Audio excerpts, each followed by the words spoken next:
Eh bien, aujourd'hui, on va voir trois sujets particuliers. Et le premier, c'est une constatation. C'est un retour sur le mode de livraison sur la boutique en ligne.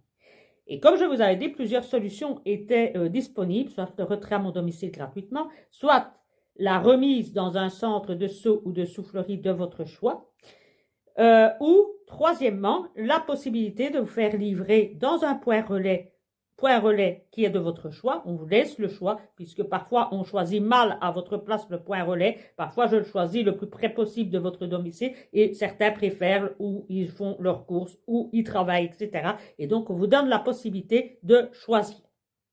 Et enfin, dernière solution qui existait et qu'on avait remis en place parce que ça n'existait plus, c'est la livraison à domicile, où je me disais que finalement ça allait très peu fonctionner parce que c'est 4 fois le prix d'un mondial relais. Et finalement, chose c'est de constater que depuis que j'ai remis cette dernière option en activité, eh bien toutes les commandes se passent avec des livraisons à domicile, même si c'est 4 fois le prix d'une livraison en point relais. Comme quoi, les explications que l'on reçoit parfois par des centres spécialisés qui font des enquêtes et des sondages sur les envies des clients, etc., eh bien, ça ne correspond pas à la réalité parce qu'on nous dit que c'est mieux les mondiales relais, parce que les gens aiment bien d'aller les rechercher dans les points où ils font leurs courses, où ils travaillent, etc., que c'est moins risqué, que c'est mieux protégé, que comme ça, ils ne sont pas obligés de rester chez eux. Eh bien, chose c'est de constater que vous préférez les choix du domicile où il y a les risques que le colis soit déposé sur le pas de la porte, à la pluie, que vous ne le retrouviez pas, qu'on vous le vole et en plus que l'assurance, eh bien, ne fonctionne pas puisqu'une fois qu'il est déposé, eh bien, c'est à vos risques. Eh bien, apparemment, les gens préfèrent ça, quitte à payer 4 fois le prix de la livraison mondiale relais. Comme quoi, ma vision des choses et celle des sondages et des autres commerçants, eh bien, ne correspondent pas à ce que moi je vis avec mes propres clients. Et donc, on va continuer sur la lancée puisque ce système vous plaît bien. Et donc, le deuxième système pour les Belges, alors ici, plus spécialement, c'est soit livraison à domicile qui marche très bien également et aussi la livraison dans les centres de soufflerie principalement ou de seau. Pour l'instant, c'est fermé. Et là, ça fonctionne bien aussi, encore quand les gens viennent et qu'il ne faut pas défaut, mais ça, c'est toute une autre histoire spécifique à une province en particulier. Ce n'est pas le cas des 3/4 des provinces belges, et heureusement d'ailleurs. Donc voilà le premier point qui est bouclé. Bon, nous voici au deuxième point de cette vidéo. C'est mon expérience que j'ai avec mon casque depuis que je suis en apprentissage de la tête en bas. Malheureusement, j'avais envie de terminer mon apprentissage de la tête en bas au filet avec mon ancien casque. Malheureusement, mon ancien casque, il a plus de 80 heures de soufflerie, il devenait insonorisé. Les housses, quand je les remplaçais, il n'était plus à la taille des nouveaux, puisque c'est un ancien modèle qui datait de 2018. Et donc, j'ai été contrainte de prendre un nouveau casque. Mais j'ai fait une mauvaise expérience, mais ça pourra au moins vous servir. Si vous avez un jour l'intention de démarrer la tête en bas, la première chose que je peux vous dire, essayez en tout cas d'utiliser votre vieux casque. Parce que de toute façon, il va être griffé, et il risque d'en prendre, donc prenez votre vieux casque.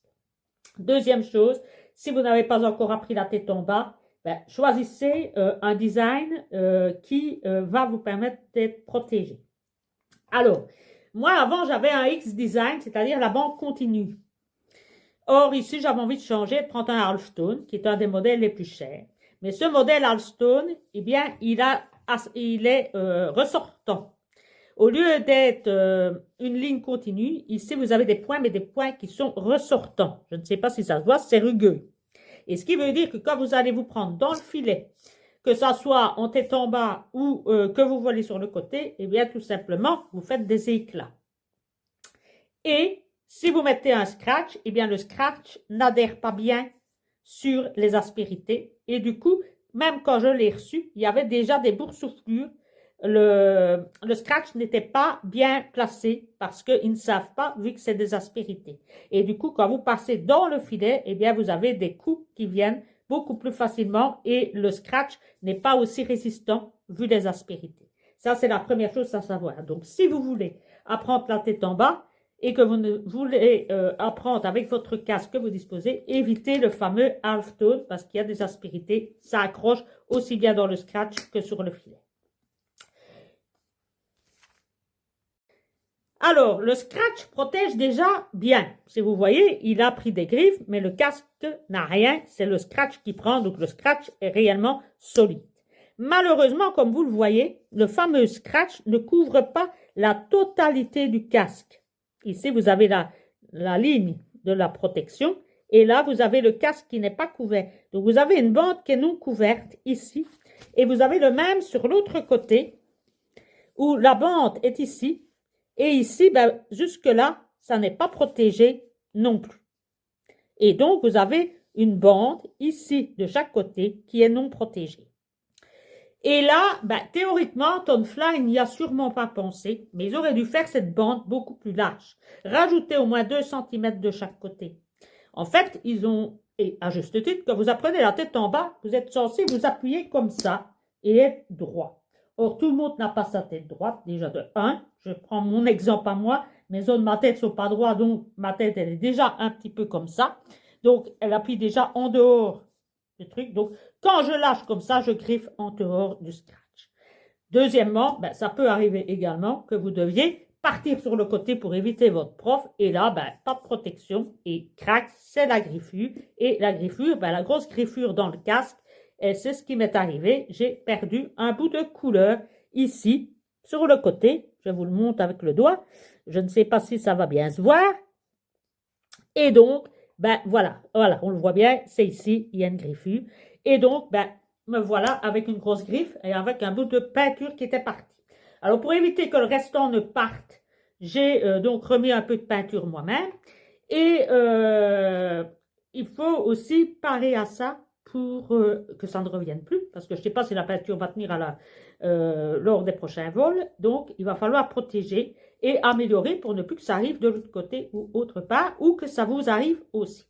Alors, la première solution, ben, où il n'y a pas de scratch, ben, vous pouvez mettre des autocollants. Bon, ça ne va pas être facile avec les petits trous d'aération, mais enfin, c'est quand même possible d'en mettre, mais bon, ça ne va pas être facile parce que vous avez quand même un gros 2 cm, c'est pas évident, hein.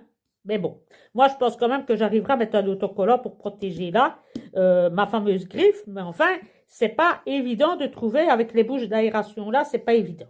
Mais j'ai quand même une solution. Lorsque vous avez acheté votre casque, souvent il a été collé, le scratch par Tonefly, mais vous pouvez racheter des bandes, j'en ai chez moi. Quand vous achetez le fameux scratch, vous avez cette grande bande-ci, plus les 2 bandes ici sur les côtés, pour mettre au niveau des parties prépondérantes du casque ici et là. Moi, je vous conseille de racheter un kit comme ça, de prendre la partie ici ou de là qui est allongée et de venir le mettre ici et de l'autre côté. Et si vous avez la possibilité, ben vous pouvez découper des bandes plus grandes, le remettre aux endroits qui ont été endommagés et remettre une deuxième couche dessus au niveau qui a été le plus endommagé. Moi, donc, je vous conseille de mettre une deuxième couche sur le sommet et de prendre les couches latérales qui sont longues, sur les longs morceaux, et de les mettre sur les côtés pour reprotéger, parce que ça arrivera que vous partirez de travers, tout le monde ne sait pas voler au premier coup droit, ça peut arriver qu'on parte comme ça, ainsi. Et il n'y a pas qu'avec ça, je vous dis, même avec le quart, ça peut arriver. Et donc, je vais vous donner également quelques petits conseils, cette fois-ci, pas pratiques pour réparer votre casque, mais plutôt le cas de l'hypothèse avant de démarrer la tête en bas. Dans ce cas, un X-Design. Alors, qu'est-ce que je peux encore vous conseiller d'autre? C'est de mettre, dès que vous l'avez, quand vous avez l'intention de commencer la tête en bas, de mettre une bande ici, en plus de protection, une bande de protection en plus de ce côté-là. Il suffit de reprendre ces fameuses bandes ici, soit vous les faites faire ou soit vous les rachetez. Chez moi, il y en a. Et vous les venez les mettre ici. Ou vous prenez la grande bande et vous coupez des bandes et vous les remettez. Pour que toute la partie là soit protégée. Parce que le scratch ne protège pas l'entièreté du sommet du crâne, mais uniquement cette partie ici et pas celle-là et celle-là. Et la deuxième chose, Attention à cette partie ici qui est souvent touchée lorsqu'on vole la tête en bas. Et même avec un autocollant au-dessus, moi, l'autocollant a quand même été griffé. Mais le casque n'a rien, mais l'autocollant, j'ai quand même une bande de protection plus un autocollant et ça a quand même été griffé. Donc là aussi, il risque quand même d'avoir des dégâts. Donc ce sont des points à protéger. Maintenant, je vous dis, là, c'est pas grave. C'est l'autocollant qui prend, c'est pas grave. Mais ici, si vous prévoyez la tête en bas, prévoyez d'agrandir la partie protection de Tonefly qui, à mon sens, n'est pas grand acier et devrait être agrandie. Et je clame également qu'une protection qui soit non transparente, à mon sens, qui soit colorée, eh bien, ça permettrait évidemment aussi de moins voir les griffes. Que suivant la couleur que vous choisissez, certains casques sont plus sujets à vite se griffer et à s'écailler que d'autres. Par exemple, mon Sky Blue ne s'est jamais griffé et n'a jamais été endommagé, même lorsque j'ai fait pratiquement 2h30 de tête en bas. Ici, c'est un gentiane métallisé et il a relativement vite griffé et écaillé. J'ai également mon coach qui porte également ce même type de couleur et il a également de grosses griffes dedans. Donc, à mon sens, suivant la couleur des casques, certains casques sont plus solides que d'autres aux griffures et aux résistances aux griffes. Et aussi, il faut aussi choisir la couleur que vous saurez très facilement retrouver dans le commerce aussi parce qu'un gentiane métallisé, pas évident à retrouver. Deuxième chose que je peux vous conseiller, c'est le halftone de l'éviter si vous voulez travailler la tête en bas un jour parce que c'est des parties de casque qui sont prépondérantes et si vous devez mettre une protection dessus, ça ne va pas bien adhérer, ça va prendre dans le feeder, ça va accrocher et vous risquez d'endommager la protection et au final d'accrocher le casque et même certains points peuvent également être avec des éclats et ça arrive même à des gens qui font pas de tête en bas et donc attention ces points ces points